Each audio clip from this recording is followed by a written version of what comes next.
So welcome back. I think this is now the third attempt to see if we can make this right.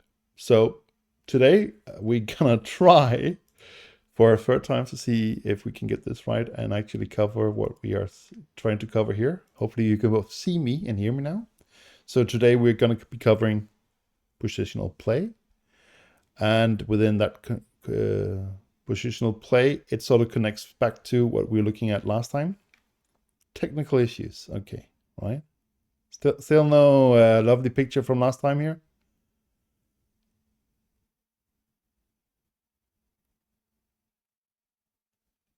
Super. So last time we talked about life cycle and we talked about match state. And that's the big framing devices for what goes on when we play matches. But if we take a step back and look at what Blood Bowl is, within Blood Bowl can be broken into certain elements.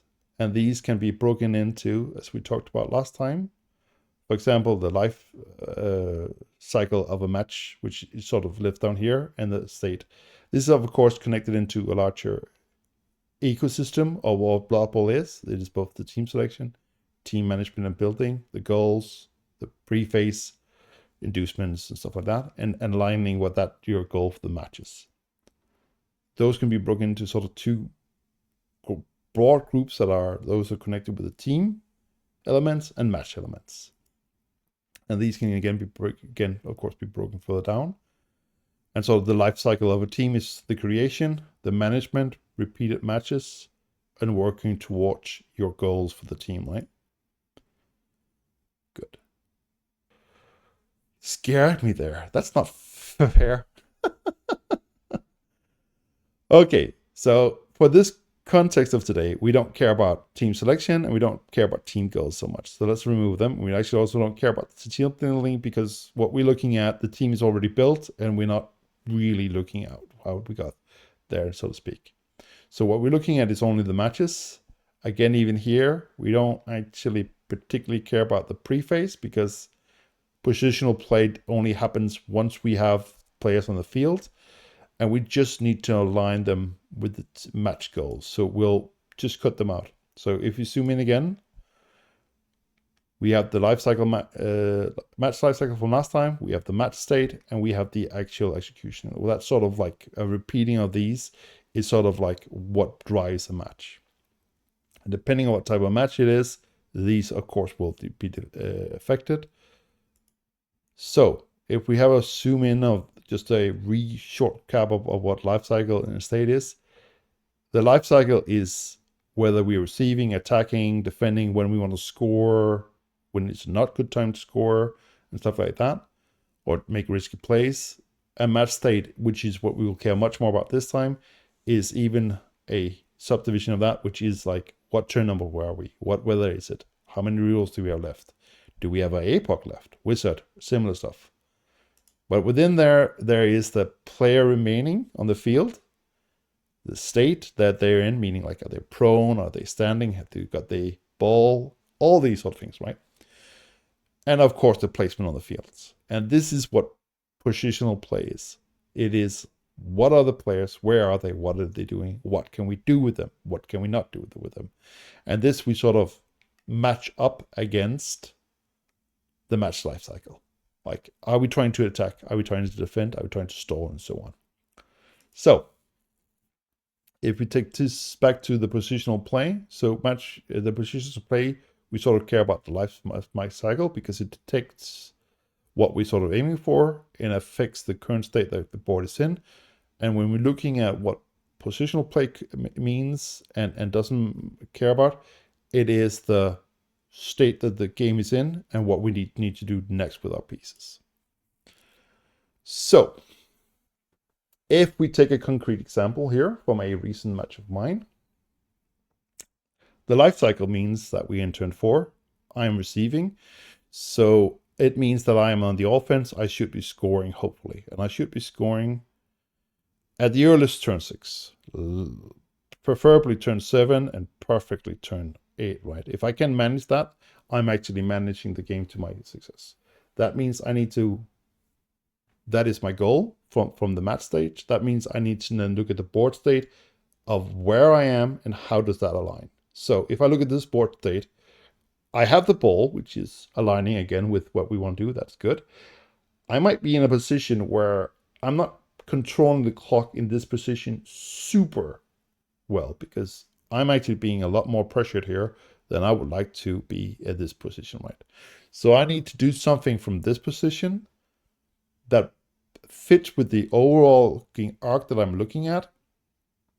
And this is much more, how does that? So for example, just as a quick, this is actually all the players that are on the field. Everything else has been removed. So just FYI. So you can see DK Max is asking a good question here. So is the ball safe? I would say no. It's luckily my turn here, but if it wasn't my turn, I would say that ball is going to get served and I would be in a rented state, right? So we need to secure the ball at least. Put it somewhere safer. Because this is not safe. A bigger problem is if I try to force up here, I will most likely next turn be forced to either score or latest here. And that will leave him free turns. So that's not... That is fair enough, Maximus. I was also say I felt pretty screwed in this situation here. Let's call it crazy play is to do something like going down with the ball, jumping over here, doing a pass to this guy, and try to run off it. But even if that crazy play works, right? I am sort of problem that I will maybe get up here, the ball up here, and that means next turn I will most likely be forced to score because I just can't do anything else, right? So pushing up this way will probably mean I have scored early. Pushing this way will mean I've scored too early. Okay, so we sort of checked this positional play. We have looked at this one. So alternatively is I can fall back. Yeah, the rerolls is not seen. There's not, I think we used one each. I think we have two left. But the more important thing is if I fall back, I still have 4 turns to after this one to do an attack with. That is not bad. The bigger problem is if you count the players, you'll see that I'm already having a few removals on my side and he doesn't have more or any. So that will probably mean that I will suffer higher attrition. And also pulling back from this place, I'm not sure if I get another chance to move upwards because I will be spending this turn saving the ball and getting in a better position. I'll probably do that next turn too because I'm already so much under pressure. And that means that I will actually more or less only have 7 and 8. And if we then look at something that we otherwise won't be looking so much is the risk management side of that. That means that there's a huge risk if I drop the ball around here because that will still leave him plenty of time to score. And if he scores in first half and I'm receiving, we're done for. So I need to secure the ball and preferably not too far away. I think in this case, I basically went and cleared in here and this guy by making a triangle here and then pushing this guy and made it cleared and then put up here because there's so many block dodge pieces and the steps side that I could build a small wall up here and I could wait it out. But that is where positional play comes into. This is exactly what positional play is about.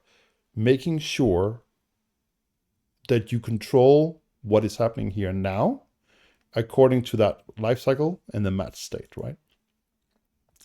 So if you go back and look at it, so all this is again, like this is within the match phase, right?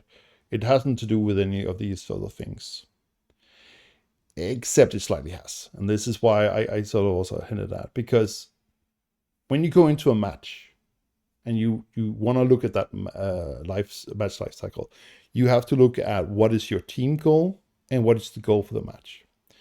So if I'm playing a friendly match just as one format against a friend of mine, I don't care about injuries.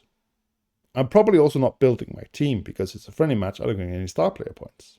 If I'm playing a knockout format, and when you, for example, playing Chalice, it means that once the Chalice, if you lose your match, you don't have any use for your team afterwards. So it's useless afterwards. So you might as well go, like a better word, balls to the wall and just give it the all, because there's nothing else left for your team afterwards. So it changes again. What is your team goals and what is your match goals? You might also be in a tournament where you are looking for a win and nothing other than a win, or a win with a certain margin or whatever. So these all, of course, factor into how we play the match and what we are aiming for. So we need to have a small talk about what are the match goals and how does that affect. So match goals is winning, right? Well, not always. Sometimes, because what you're playing, a draw is fine. Sometimes it's actually just not losing, or losing by a certain margin because of the tournament you're in or whatever. Like a knockout tournament, it's all or nothing. Is it this kind of thing? Are you trying to avoid damage to your team? Are you trying to get gold? Are you trying to rebuild your team? Are you trying to learn something in this match because that's actually what you're trying to do? These can all be valid goals for your match, right?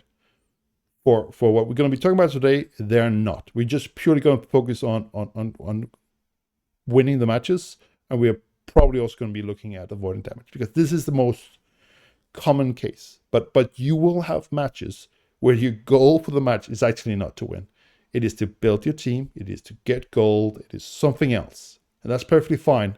But just be mindful. Whatever we're talking about, positional play really gets altered by that. But we won't focus on that. Also because it's basic today. So let's just, like I better cut that out. But it's just me again.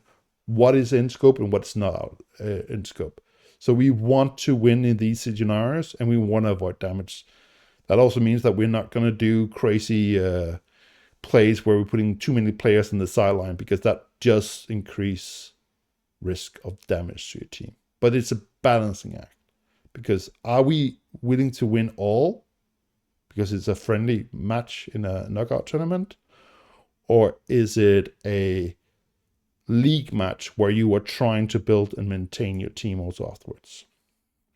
So if we fit this back into sort of where we came from, we have a match goal now. It is to win and avoid damage. This we need to match, of course, with the match life cycle. And this goes into then the positional play. So, match life cycle elements. So, can be roughly divided into two categories. We either attacking or we defending. And what we are attacking is either the ball, the position that the other team is in, or the players.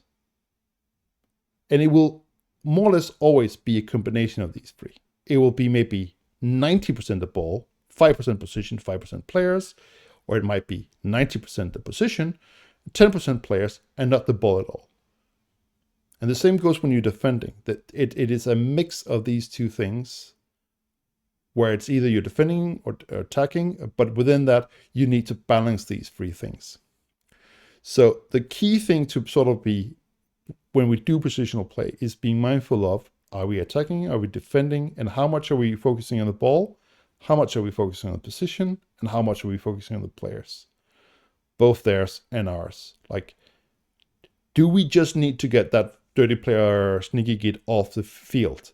That might actually be more important for the longevity of my team and my team building than actually him scoring. I just need that player off the field.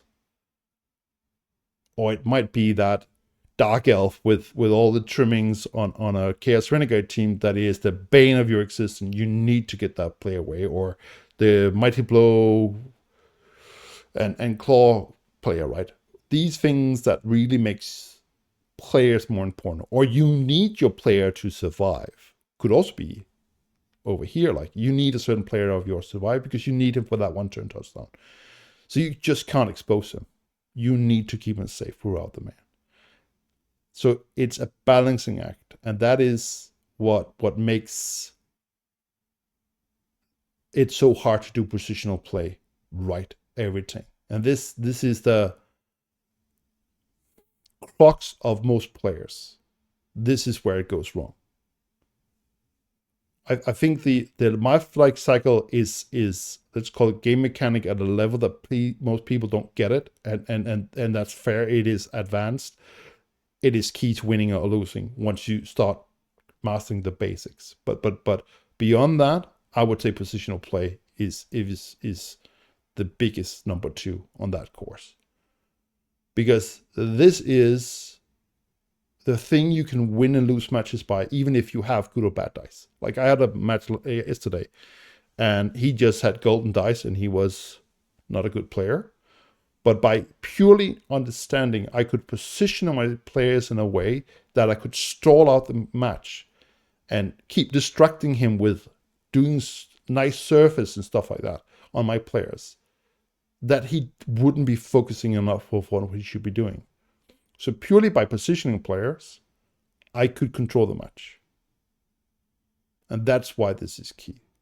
And usually when you end up in the state, and we've all been there, you have to do something crazy in turn 7 or 8 or 15 or 16 because you have ended up in that position because you have been doing wrong choices in your positionings. Sometimes Nuffle also kicks you in the balls, let's be fair, but it's quite often more that you have been not reading the life cycle of the match correct, and you've not been doing the right positionals.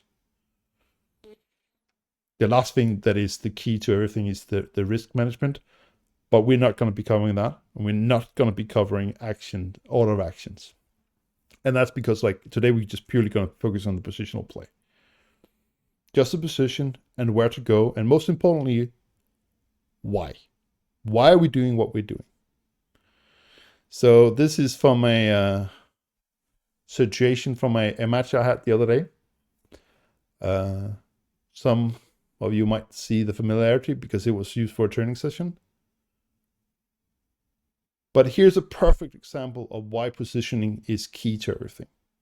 Because what you have here is a perfect example of a fairly complex situation in the sense that from a life cycle of the match point of view, this is probably one of the turns that's going to decide whether this game goes one way or the other. So just to give a few examples of what could be done here, but not saying what's right and wrong. And if you put in chat which one you think is the right, I would love to see that. But from this position here, we can either improve the defense, meaning that we are, as receiving here, in a never optimal position because we placed before them. So we could improve our position and put a pressure on the ball. Option A. Slow increments of improving position.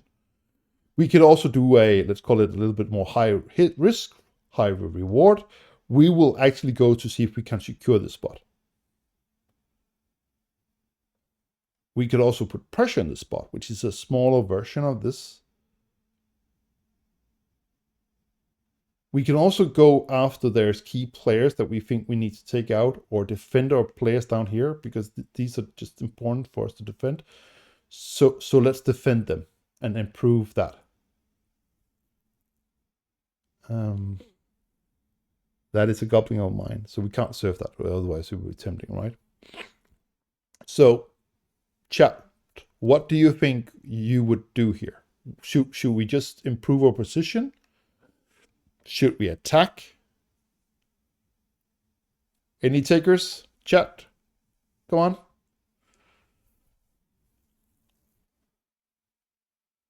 You just put an A or a D, depending on what you think is the right thing. So we have a few takers on the attack at least. I think I would do the same. I think the reason why is this is turn 0, so to speak. It's the first kickoff of the game that turned into a blitz, and that's also why this is if it's just been a normal kickoff and they were receiving and they got to pick up the ball and everything else, that all very changes the dynamic here, right? Because they should then be controlling the ball, defending it, doing optimal damage and stuff like that, securing the ball, right? But because everything goes out the window in this case with the blitz, the normal logic for who should be attacking and who defending sort of gets turned on its head. My reluctance to say attack in all cases here is that it is actually quite well defended, and it's hard to get in here. And even if you get in here, there is a high risk of a counterattack afterwards. And then you could look at, but we're not going to do that for position play, look at reroll consumption, players, damage, attrition, all sorts of other things. But if from a positional play, I think in this case, I would rather attack here and put the lizard men in an even worse position, because it will force them to either more likely score earlier, or even in best case, we get the ball and we score. And if we score, no matter more or less what they'll do, it will be 1-1 after the first half, which is for Orcs a brilliant position to be in. But if I overcommit to this, I might not be able to defend this half. And I might have sold my ability to basically block their one touchdown. And if I was dwarves in this situation instead of orcs, I would never be able to go over here, secure it, and be a relative threat. The only thing I would have done is move out of position. I would be in a worse position if I was dwarf moving over here. Skaven, with even higher movement, they would be able to move over here and be back next turn and have no worries about it. If I was dwarf, I would improve my defense. Orcs are just quick enough that I would do the attempt and push, but I will not push all the way. I will not go all in on making this, because I'm also thinking if this fails, I need to be in a position where I can do something the rest of the half to force something. Otherwise, I have basically sacrificed a whole half for this.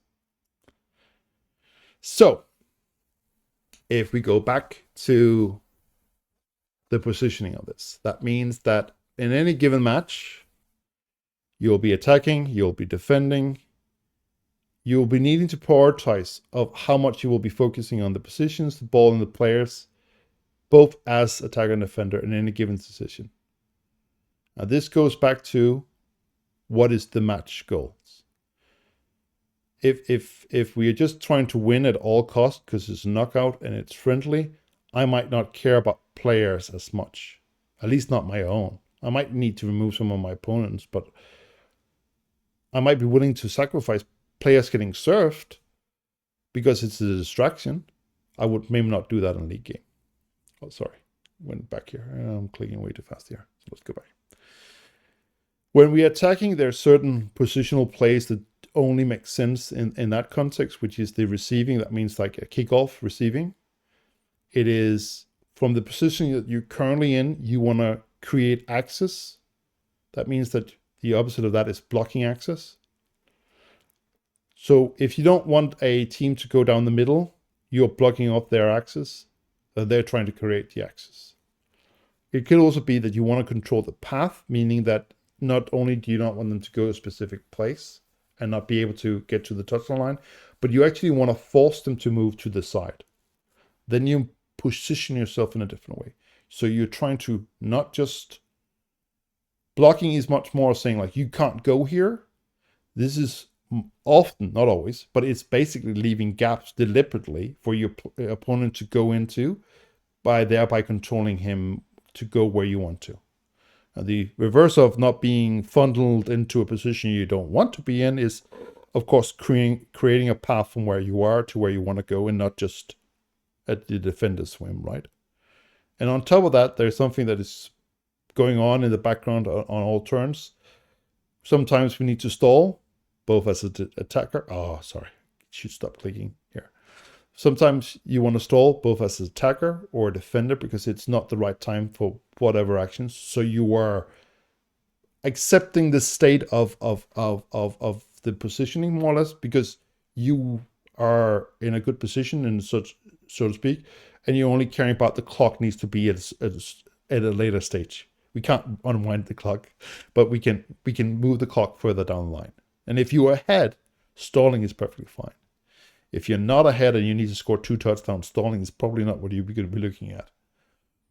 But this is also, again, like, if we want to score in turn 7 or 8, stalling is probably something even as an attacker we'll be doing. Position for next turn. this is a sad option to sometimes have to, is sort of like, if we go back to the example with the blitz, if that fails, I would probably need a turn, maybe even two, to just incrementally improve my position. I can't even actually manage to attack the ball or dive the cage or anything more that's interesting. I need to spend time cleaning up the mess that I got myself into. This is sad option, but we need to do it sometimes. It can also be that we next time need to do a cage dive, so we need to get into that position. We need to get the right players with the right skills in the right location, which is all about the positioning, but they're not right now, and we need to wait to get that. But we need to focus on getting them in the right positioning. Sometimes we want to remove some of the opponent's players. Sometimes we don't want to have our own removed. And a special version of that is the fouling, because it's like removing, but removing focuses more on block and doing damage.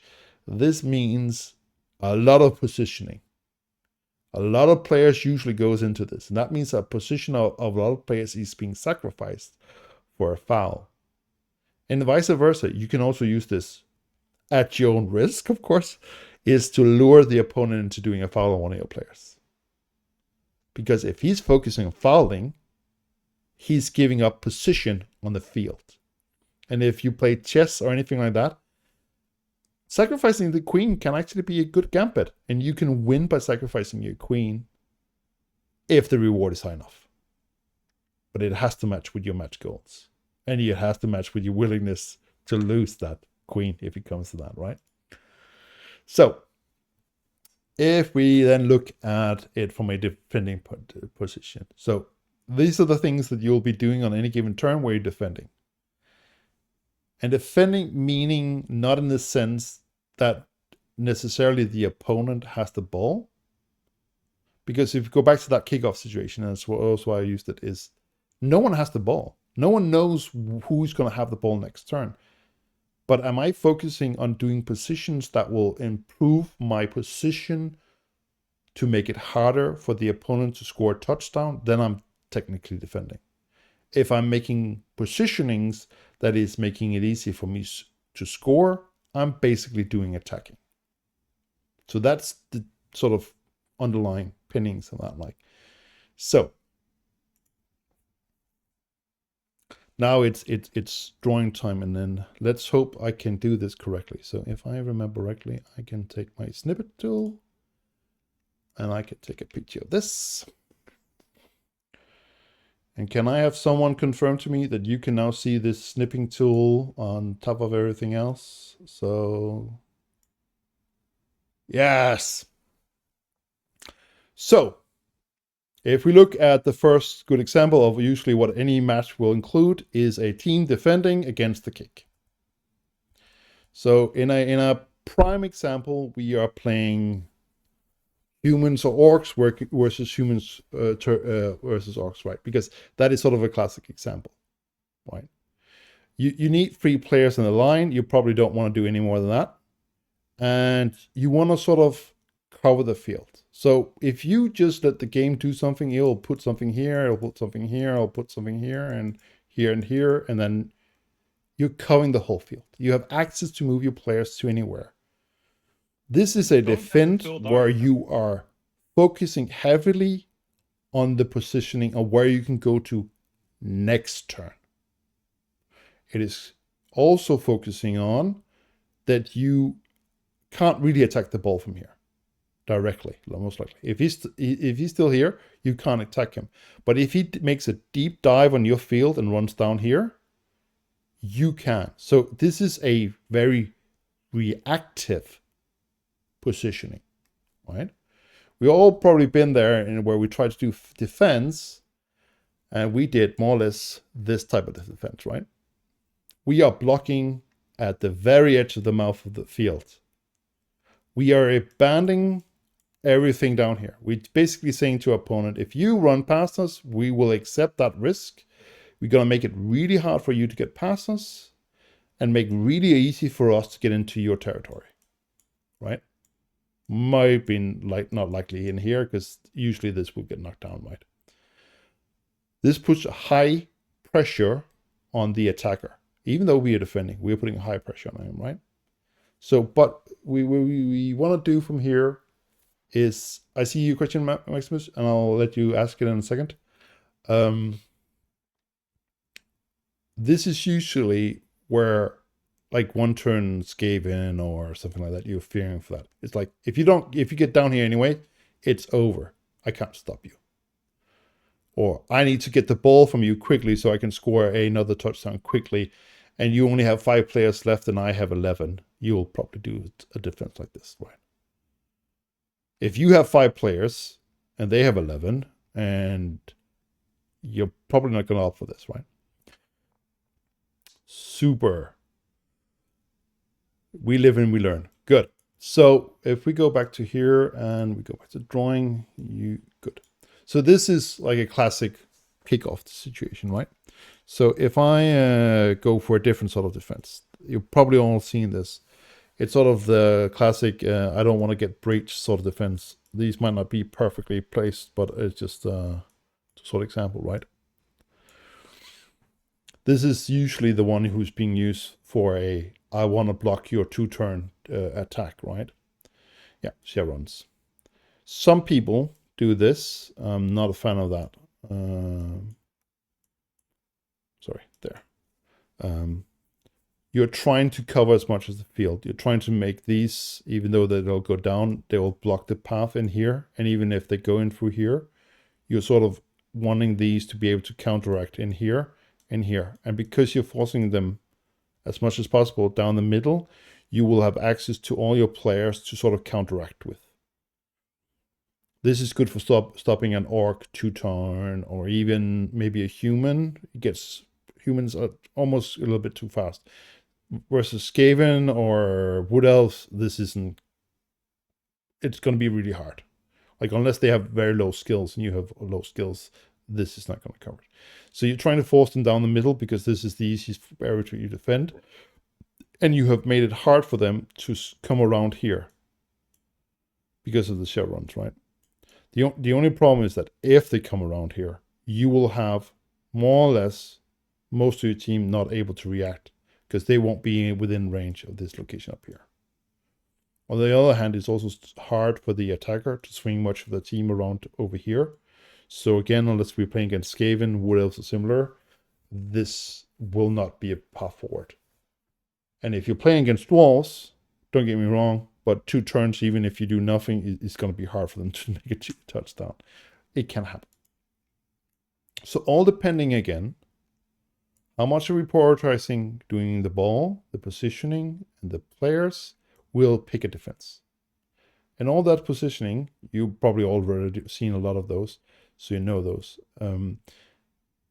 It's about that prioritization, right? You want to make sure that you make it as difficult for them as possible to get into a easy position next turn. You are defending against what's becoming. The reverse of that is, of course, that we have now played a few turns. We're not longer in turn 1. We are maybe in turn 5 or something down here. And the attacker has sort of moved the ball up here. Classic cage in the middle of the field. So what you should be looking at, again, is the match cycle of saying, like, I want to force them to either score early so that I have time for a touchdown, or I want to block them. This is sort of like where you need to make a decision of what are you going to go for. And if they are already here, I think it's going to be not that easy to block them. Like if you are Dark Elves or something like that, you can still do the classic elf defense of lines of 2, right? And try to block them off. What you're trying to do with that is generally to force them to go either one way around or the other way around, because they can't plow through. And if they do, they only move small over the next couple turns, which probably will, what we're hoping for in this case, not give them enough time for an easy touchdown. Alternatively, you are setting up in that sort of situation that you are hoping that because they are already here, you can do a diagonal defense. We're basically trying to push them, encourage them to go over here. The reason why we want to do that is that if we can make them score here or here, we'll still have free turns, which should be in most cases enough time. So the more we can put them into a precarious position, for example, down here, and a lot of even decent players get tempted by this, claim this territory and go like, yeah, I got a lot of squares, yes, but now you're also in a position where you either need to score or you need to start stalling here, and you won't like either. And we'll start applying pressure this way. And the reason why we're not applying pressure this way is that because if we're applying pressure here, we're going to make them stall. And we don't want to stall them down here. You want to force them to either score or get the ball from them. You don't want to stall, because stalling will put us in the worst position. Because if they end up scoring down here, then we might as well have done nothing. So by tempting them and giving them an area to move into, you can sometimes lure people into positions that they don't want to be in. This looks like a good position to go into. You claim that territory, but you're also now in a position where it's a lot easier to defend against you afterwards. And unless you can gain access, you can control the path that you want to go to as an attacker, you will end up in positions like this. I played a game against, I think it was actually Black Orcs versus Dark Elf. I more or less just pushed them off the field like this. I lured them to a side, and then I pushed them off to the side. Because if you get into like the free outer squares of the field and you can't really move forward that quickly, and you have Dark Elves sitting around you, you are susceptible for being pushed out to the side repeatedly. So by forcing the players to the side, and this is also why when you're attacking, you don't want to go too far to the side unless you really have to. Because you get trapped. And this is about, again, like controlling their path. If we can force them down here, both by, let's say, tempting them or actually doing the work to do it, that's fine. That's really good. We are controlling the positioning. We are in control of what's happening. That is what we are aiming for here, right? We want to make sure that we get them where we want to go and when we want to go them. Most matches will start off with some stalling. So when a game starts,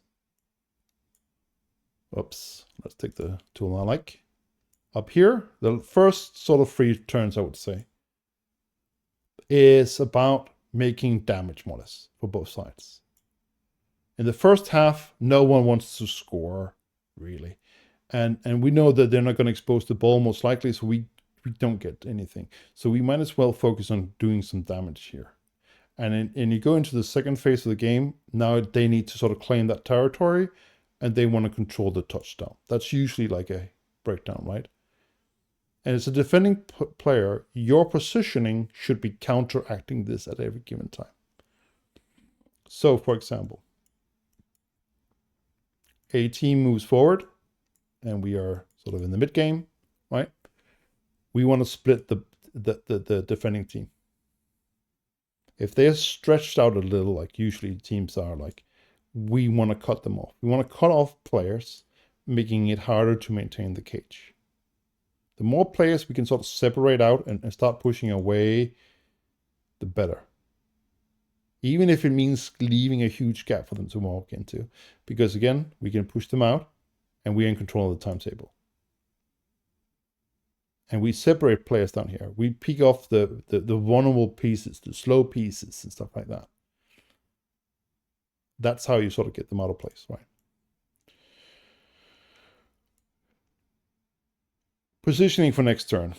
Classic example is the attacking player have sort of claimed the middle and a bit on the side. They're sort of softly positioned like this.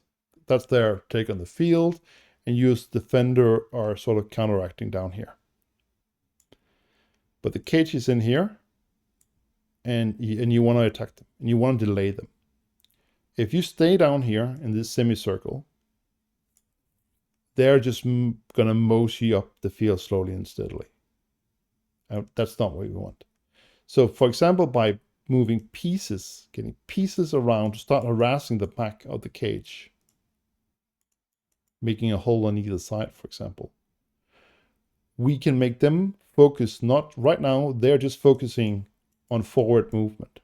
That means that they can make a cage that is generally also very weak in the back because no one's going to get there.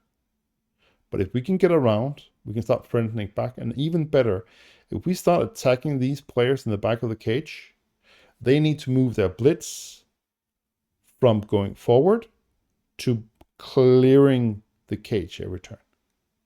And this is where a block, dodge, sidestepping, war dancer, or dark elf blitzer or something like that is gold. Because if they get into that position, they are going to be a nightmare to get away from. And that means that you're spending a lot of time and energy on clearing that out. And if we are trying to stall them, or maybe do a cage dive or something like that, that's perfectly fine. This is what we want to do. They won't be able to focus and use the energy to moving forward, right? There will be a separate presentation at some point about how to do defending against and doing cage dives. I just want to show here in broad terms because it's a discipline in itself, but it is a subcategory of positioning. Here we just basically want to, the more you can, lack of a better word, lure the other team into pockets.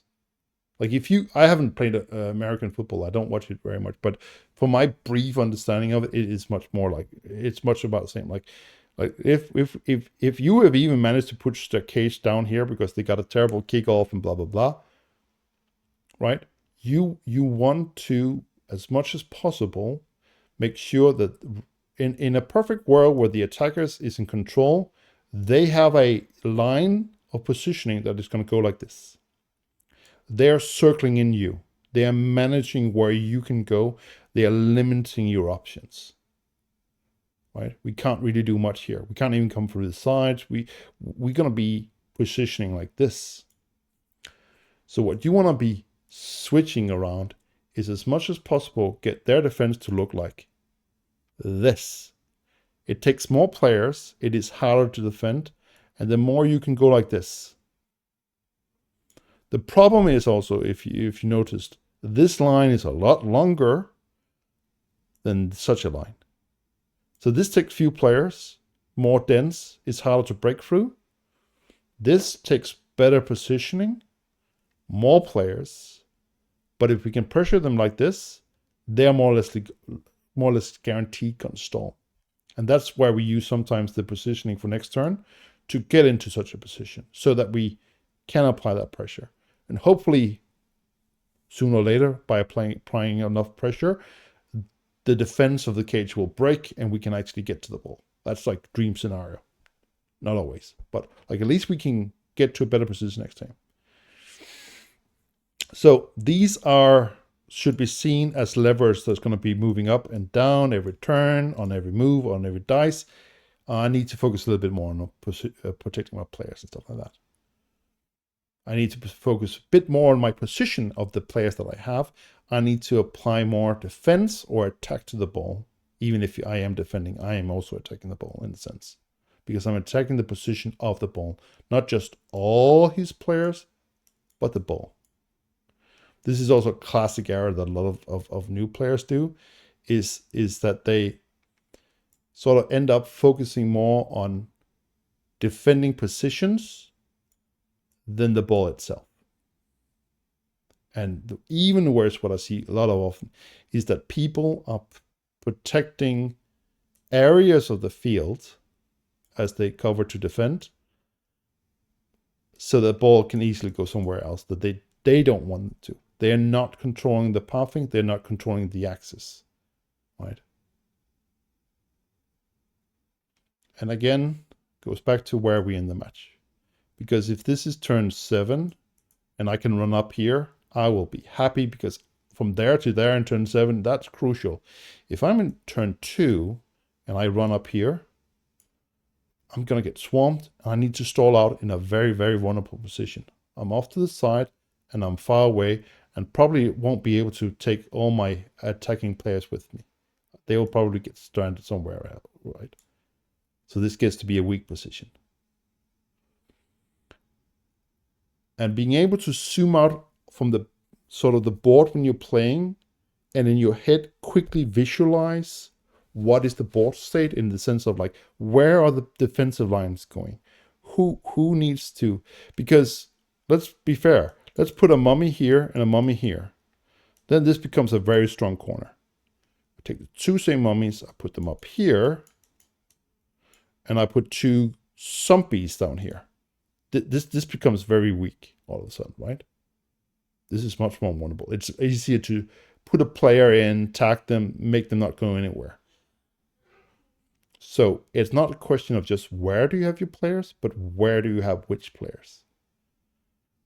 And this makes it also so many facets to why positioning is hard to do, but it's in your head, roughly, being able to quickly draw those lines of like, where's the attack, where's the defense, where's the gaps that you need to protect, and try to make the opponent go to. So a other advantage of doing sort of a peaked defense is that it is really hard to get in through the middle. And if they try to get in through the middle, it is easy to close around them, right? So going down the middle of a peaked defense is hard. So you are therefore more inclined to go, I'm going to move to this side or that side. And a good attacker will pick the side that is, of course, weakest and will leave it in a better space. But even then, you're starting to force them to go to the side. And if you're against dwarves, especially, because they're their worst movement, right? Any movement that takes them going like sidewards instead of forward is killing their movement. And that's why you see, like, when good players are defending and attacking, what you're seeing is basically a defense and the attacker going, I'm going to try to test your defense over here, and you see the defense counteracting, defending over there. Then the next turn of the attacker goes over here and sees sort of seesawing back and forth. You see the defense going over here, and then the attacker goes back over here. And what they're trying to do is basically, I'm testing your defense. How much are you going to commit to defending this side? If you don't commit enough, I can plow through and position myself and stall out the game. If you are strong enough, you might have left the other side weak, so I'm going to go back and test that. And if you're dwarf with movement 4, it's really hard to do seesawing because you don't have movement for it. Are you Skaven, wood elves? This is very easy. Because 7 movement just means that you're basically jumping from side to side to side. And if you're defending with dwarves, you can't counter every turn. You need to have a better system in place than that. Are you playing humans versus humans where both have 6 movement, right? You should be more or less able to counteract this. But it's most likely that even if you're playing against orcs, like orcs generally have 5, you should be exploiting your movement. You should be counteracting the fact that you are lack of movement. And this goes into what you need to do in defense. So, from last time, just to recap, this is the key to why we are positioning the way we are. Why are we attacking? Why are we defending? And that is the hard bit to master. This is, of course, in defending role. And for that, there is also a... let's see if I can do this. No. So, if I look at it from the other side, we're basically looking at the same ideas, but our intention is the reverse. So, for the advantage of being the receiving part is you get to see the defense. So have they gone for a flat high defense, or have they gone for a peak defense, or have they gone for something else, right? We need to counteract that. And are we playing against Skaven or similar ilk? We need to be mindful of blitzes and similar stuff like that. So in that sense, we are reacting to that, but we are making a plan reacting to that still fits with what we need. Like, I've had times where like I had 5 players left. There was 11 players on the other teams, and I had 3 turns left before the game ended. And I needed to technically receive an attack, and all my focus was on I need to secure the ball at all costs and make those turns disappear as quickly as possible, right?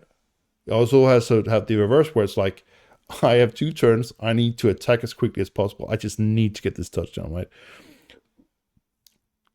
The receiving player is sort of in the driving seat. As the receiving player, you should be creating the drives and making what happens in both creating paths and creating access on your sort of your plan. If you can't make that happen, you fall victim to the defending players and you lose the game. And this is why you end up in those situations where you're looking at the ball is here, I still need to score in turn 7, and there's a lot of players defending here. That's not good. We're already more or less in a shit position. We need Nuffle to more or less help us and clear that out, right? And it does sometimes, but it's a shame to have to rely on that. If we were down here, it's a lot harder to defend here. It's a little bit late if we're down to turn 7, right? But if I'm down here in turn 2, I have given you too many turns to make this position hard to manage and stall out and control it. So from the get-go when you're receiving, you are, first of all, counteracting the current defense there is. So let's assume this is Skaven.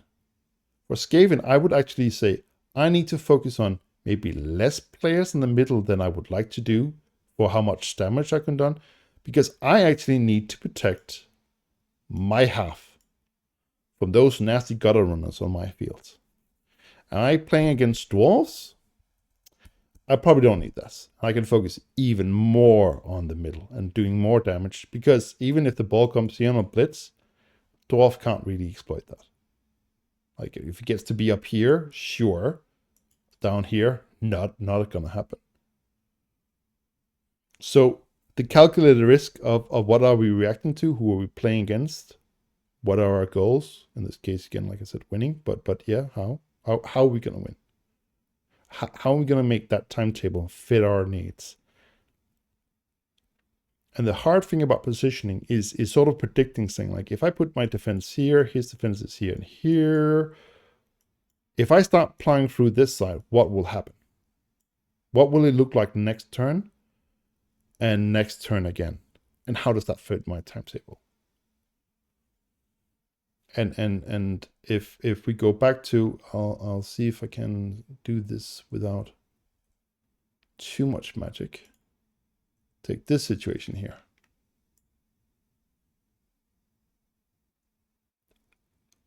We can push in here, sure. We should be expecting a counterattack next turn. Whether we get to the ball or not, we should be expecting a counterattack. And if they get the ball and get to run away with it, and I have swept everything over here, I have basically sold out my position, not just for this turn, but the next 2 turns probably also. So it's a high risk. I can mitigate that, of course, by only using 1 player to attack here. I have more in position to correct next turn. If I move I think I had 4 or 5 moves. If I use all 5 moves on attacking, I'm weakening in my defense. But I'm also increasing the odds that I will actually get the ball, control it, and score a quick touchdown. And this is the thing you need to practice in your head when you play, is like predicting what's going to happen. You'll be surprised of how often this happens, so to speak, that you will benefit from being able to predict. Like here, you should be expecting that this line gets cleared out by these 3, leaving these 2 players free to go over here. There's 1, 2, 3, 5, 6 over here, right? Players that can sort of counteract what you're doing. And for 4 players versus 7, you're going to lose. So even if you get the ball, you need to screen and have the ball. That's hard position to get into. If you get it, perfect, fine. You high risk, high reward. You could also do a softer.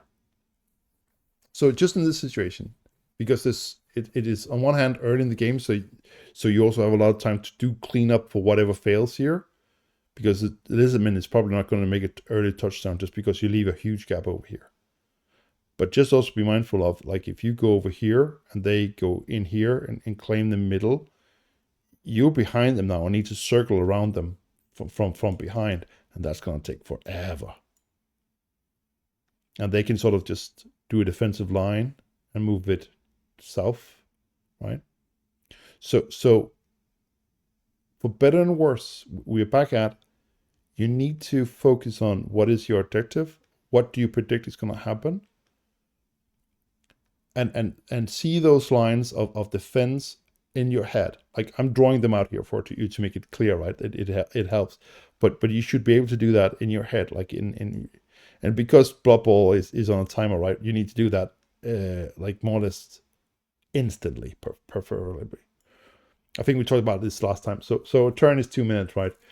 You have about one turn, 1 minute of that 2 minutes to sort of find out what it is you're going to do, what order, risk management, how does that fit with life cycle management, blah, blah, blah. All those things. You have about 1 minute each turn. So my trick is I usually start on my opponent's turn before it's my turn. I've already started thinking about, what am I doing next turn? What is the likely scenario that he's going to do? And making a plan for that. I also just sometimes play a game where I go, fuck it, I'm just going to play for fun and just do whatever I feel like in the second, because it takes a lot of mental energy, the other part. I'm not going to sugarcoating this. But if you are playing a, let's call it a high value match, and you really want to win, then that's what you're doing. And then the next minute you have of that is actually executing things, because things in the game is not instant. So you need to also have time for that. And then you have those 7.5 minutes for those turns like this one. In this type of thing, I think spending a minute, maybe even a minute and a half of your time bank on this turn is worth it. This is one of the turns that will either win you or lose the game, depending on what you decide here to do with your position. Because whatever position we in after this turn is going to be crucial for the rest of the match, right? So for better and worse, we are back at, you have to consider, what are you sacrificing? What are you putting in sort of play to get to where you want to be next turn? And sometimes the slow incremental improvement of your position is fine when you have the time for it. Sometimes you are already so far many turns in the game that small incremental improvements is just not more. And then you need to do a risky move. And if you do risky moves, please take them as late as possible for your own sake, because it means that if it fails, your opponent has less turns to make you pay for them double by scoring a counter touchdown, right? It's not always you have that luxury. So if we take the situation from the start and we draw from the lines, there's a defense here of the orcs that is sort of screening off the dark elves from going in the direction they would prefer to like to go. I would love to claim the middle ground, have a nice cage, stand in the middle of the field, no pressure, all the time in the world. There's 3 pieces down here that is more or less guaranteeing that's not going to happen. There is some really nasty shit in here that also means that moving forward up here is more or less impossible.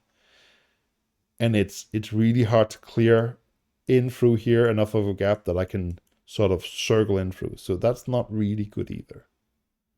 On top of that, I have a little bit that I can sort of do a deep play with, but they're sort of boxed in by the second line of defense. I, however, let's call it, was smart enough that I did play someone over here. It's not a, he's going to save the world and it's perfect and everything's good because of it, but it leaves me with a lot more options for positioning for next turn. Like a crazy drive here is take this guy, blitz this guy, and then send the ball round over to this guy, right?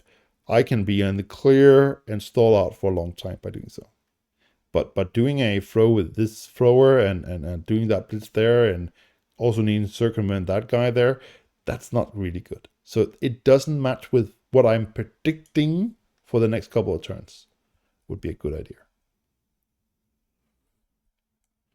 So I need to somehow, if we go back to those again, I need to clear a path, gain access to where I want to go. And in a perfect world, even this defense, I can sort of set up a defensive screen up here. Here is sort of what I'm hoping for. I don't see this as possible, getting over there. So it leaves me going up here or going back. We're back to that idea of seesawing. And in this situation, I didn't feel like I had enough time that I could actually circumvent him because I was so many players down compared to him that I felt that he would be able to maintain a stronger defense, that even if I started going like this, because I'm basically losing this turn going back. Then I have 4 turns from here, and he has plenty of time to react to me from this and fan out and cover everything. Yeah, there's one that's got a bonus movement, but there's actually also some who has a bonus deficit. So that's to my advantage in the situation. And I have a higher movement than these players. So you have to sort of balance that. And that's the hard thing about doing positional play, right? So I asked for some screenshots of people coming with some actual plays. And let's see if I can find those pictures. That would be lovely.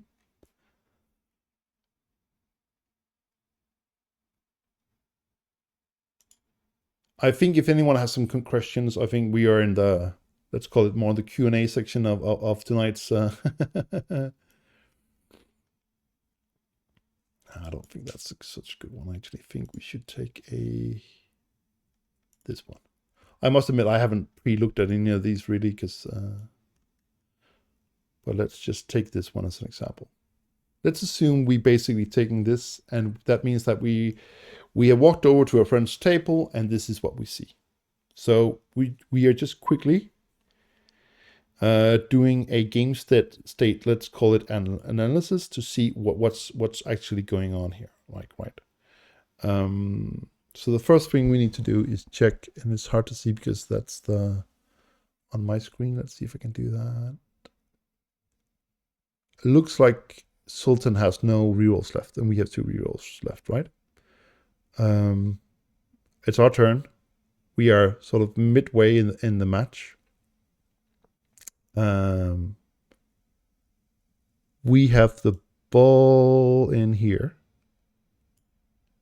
or at least the World Alliance have. And if I look correctly here, I think we are, at least the Old Alliance is in a bit of trouble, because if we try to those lines again, there's a defense clearly going here, and there's players here, here, and here that is sort of screening off everything, right? Like these are just islands of players that they're not close enough that they sort of built lines. This is a reinforced line because there's double line, right? And these are dense enough that I would actually say in most cases down here, they also sort of reinforce, right? And that means this cage is now under high pressure. There's no way to sort of run around it and getting the ball into a far off position. Starting to circling back here doesn't help much, because even like potentially we get the cage down here, we lost all progression. Sometimes that's still the right choice to do, but we have barely moved, and it's easy for the Dark Elves to just go up here next turn. So we're not gaining anything. The only thing we gain is that these get up and we get more players in the field, and maybe that can help us, but it's not looking good, right? So here you are already probably done something in turn 3 that you shouldn't have done. you have already put yourself in a situation where you didn't predict what was going to happen this turn that ended up looking like this. The Dark Elves have basically managed to control the pathing, control the situation to such an extent that we have become in a disadvantaged position. And we now need to dig ourselves out of it as much as possible. And that's going to be hard. I think if I'm lucky, you have the follow-up turn, right?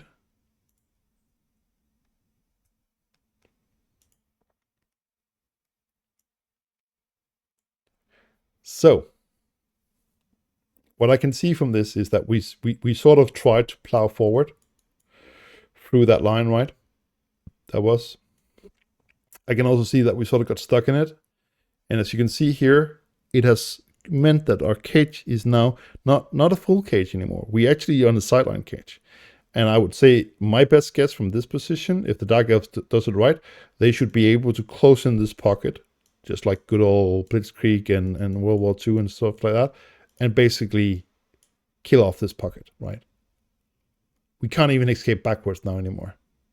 Because we continued from the Old World Alliance point of view to push on a position in a direction that is bad, right? Like, yeah, this is surf country, glory land, because there's just so many options to surf here and only bad options, right? So usually, maybe the turn before or this turn is the turn that people think that the game went wrong and it's just a dice and whatever. This also, to me, in this situation, looks like this was a wrong decision to push up here before you had secured this better. Attacking against Dark Elves or Elves generally is really hard, so it's not that. But it's just to show you, you are forcing a movement of what's happening in the game that makes these situations really hard for you to control and succeed in, right? It tried, for me, it looks like, if compared to, I don't know if I can, no, I can't go back to the picture before easily. I can maybe do it like this.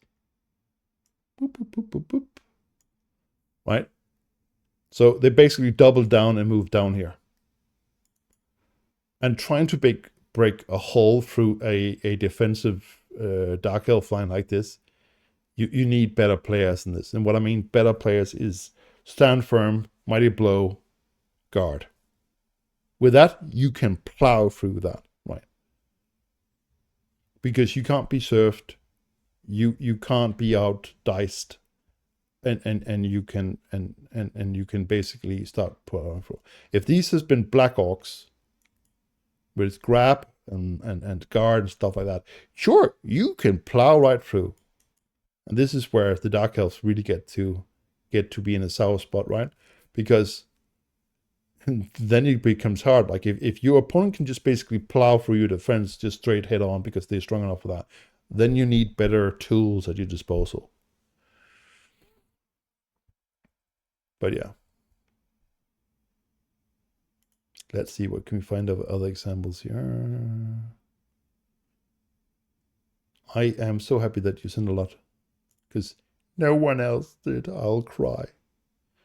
Let's see if we can, is that the same match? Yeah, it looks like it. So let's see here. We are assuming same game, assuming second half, slightly above midpoint. The ball is on the ground. Oh, this situation sort of reminds me of the classic, everything is on the table here, right? Meaning, who is actually attacking here? Who's defending, right? Because everything got for grabs. The ball is all by itself. There's players everywhere. There are no clear positionings here. So I used to play handball, the Olympic handball version of it, And sometimes when all players were just running around the field and there was no defense against the goal, stuff like that, this is sort of like the petition that you sort of end up, because like these two are mixed, these are mixed, these are mixed, these are mixed. This was probably mixed, right? So everything is out of place. There's no clear, this is the defense line, this is the attack line, this is the ball, and we're trying to make a move here or here. This is just everything all over the place. And this gets a lot more chaotic. And for better and worse, this is actually also where what you do matters even more. And we go back to this, you need to decide, are you attacking and are you defending? How much are you willing to uh, push your attacking luck, and how much are you going to push your defending luck? And that goes back to what's the score, what's your aim for controlling the clock, and who's attacking and defending on it, right? So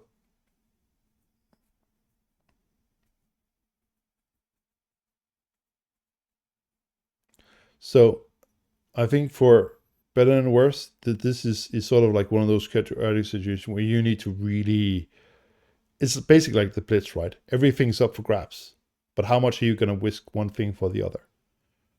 And it's hard, like even if we go up, get the ball, we need to build some sort of defense for it afterwards.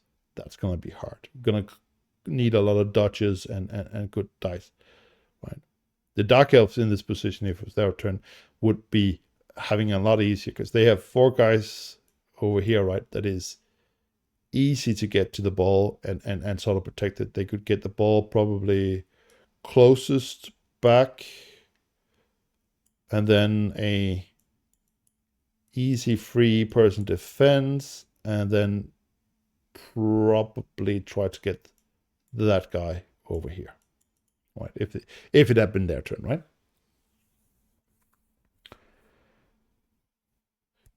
Yes. I think the 2 slides probably explains this, and this is the consequences. But like I said, like match state actually technically is at any given time, you should be able to walk over to the table and look like this.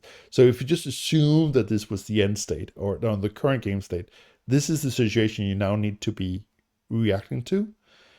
And a huge fallacy that we all do, and I still do it myself, even though I know I should be doing better, is that the plan you had 2 seconds ago is invalid now because things have changed.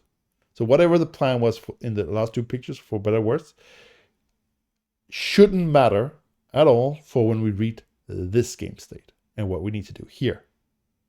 And the classic issue that a lot of players do, and me included sometimes, is that, oh, I was already attacking, so I will keep attacking because that was what I was doing. Or I was defending and I'll keep defending, because you keep staying in that mindset instead of saying, now the situation is this, and whatever going before it actually doesn't matter anymore. I just need to focus on what's going to happen next and where we are currently.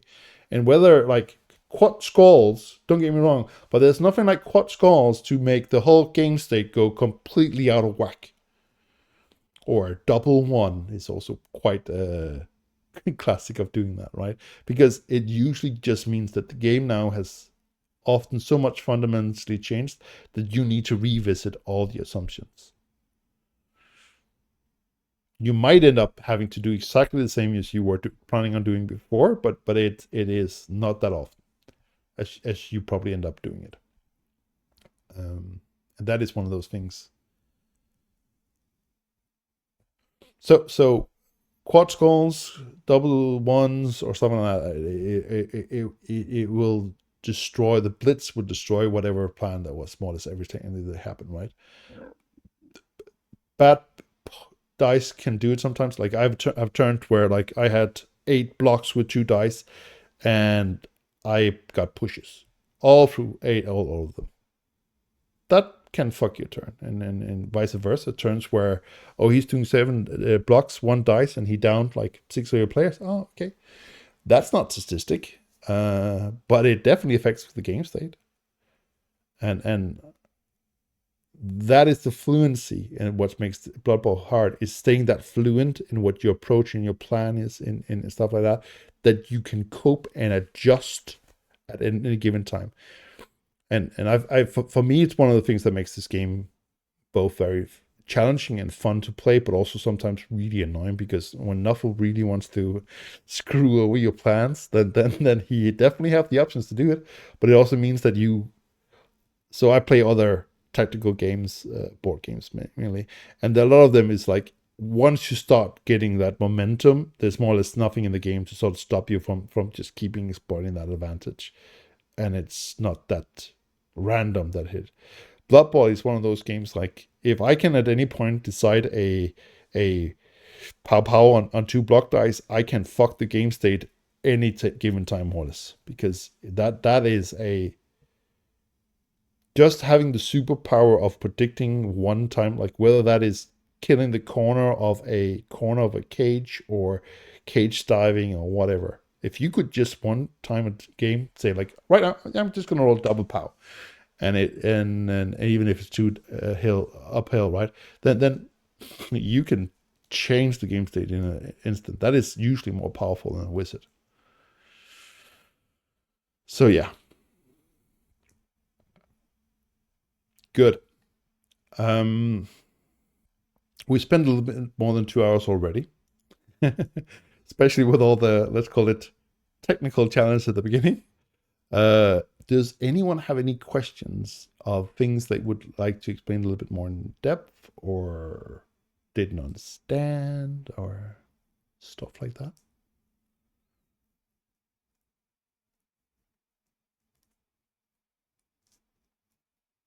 And it's silent. This reminds me of back when I was a teacher, worked as a teacher. So does anyone have questions to today's subject? No? No? Okay. You could just see the tumbleweed throwing through the air, metaphorically, right? Cool. You are all welcome to stay. I promised Maximus to look at a situation from a training match I had with him recently, and a reassessment of the situation, and it just happens to be that.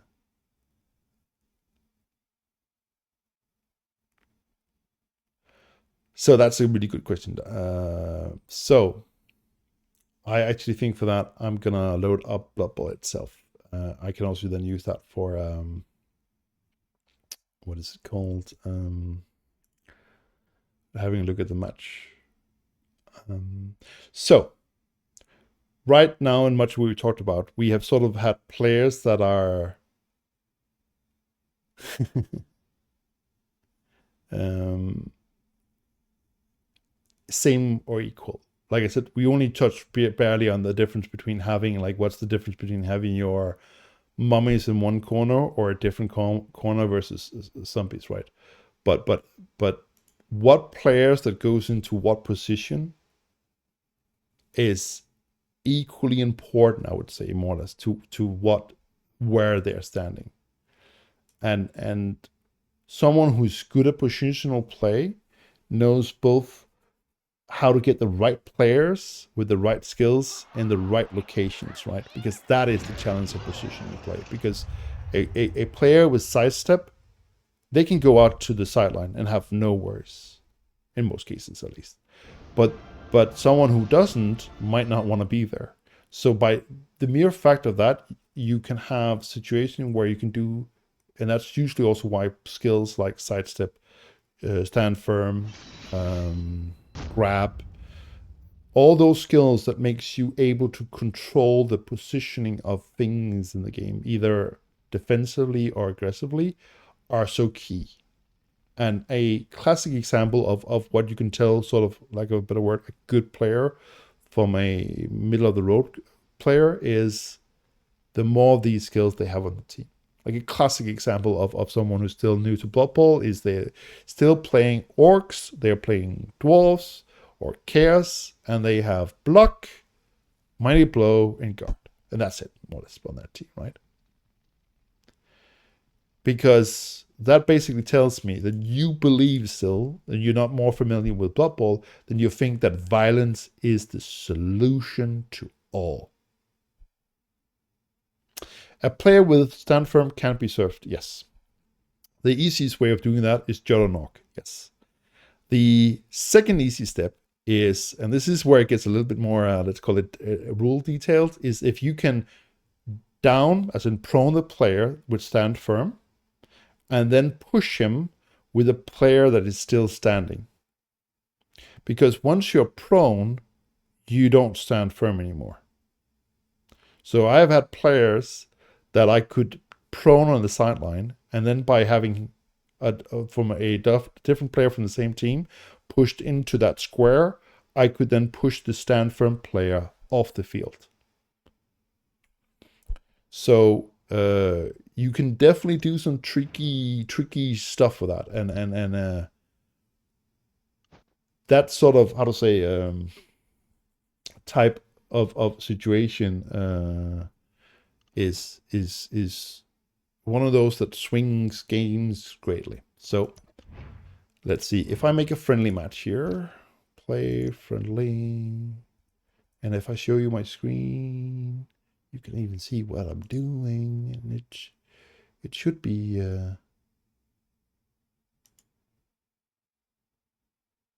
good. You can now see my screen, and we'll close this for now. So if I made a friendly match here with myself, hot seat, I'm gonna play my Dark Elves, why not? And we're gonna play against a roughly similar team value. I should probably have moved the time, but doesn't matter. Welcome back to Cabal Vision HD. Good weather. Shame. So it's gonna be Dark Elves against Dark Elves. Yeah.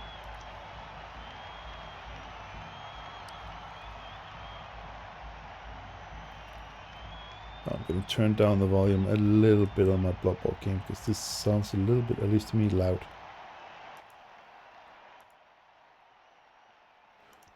Yeah, we don't want inducements. We are going to receive, who are we? We are the wrong team, so we're going to receive. Yeah.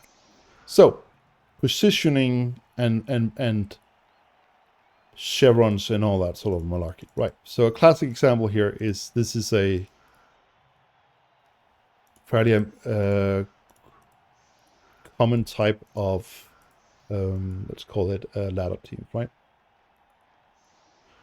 Okay, so right now I'm just sort of classifying my players, just for making it easier to sort of see what it is they're thinking here. So if I take my players and roughly group them into 3 categories. Players I don't care about. They are cannon fodder and I don't really care about them. It also means that if they get an injury, they will be fired on the spot. I don't care. They have no value other than they are a player, and that's basically more or less it. Key players. Players that can survive. Of those, this guy is the most fragile, but she can survive in most cases. And then we have the squishy, soft targets that we need to protect. And that means that when I'm building a defense, this goes into that thinking. So for example, if we're doing the classic 3 in the middle, 1 on the sides, someone survivable in the middle, survivable on the side, squishy targets, so squishy that we actually need him off the field because we have 12 players. Cannon fodder, hard to kill, squishy target protected. If we get an injury, just for funsies, and we pretend like this guy got injured, we'll be protecting the squishy targets and the one who needs to have access to most of the field in the middle here. So this would be a classic example, right? So when we're doing the chevrons, This here, you are risking the quick snap, and they will go up and they will kill your defense. But other than that, it is better to defend if you want to risk the quick snap. If you don't want to risk the quick snap, you go down here. So in this position here, we'll usually end up with, there's two positions that are not exposed.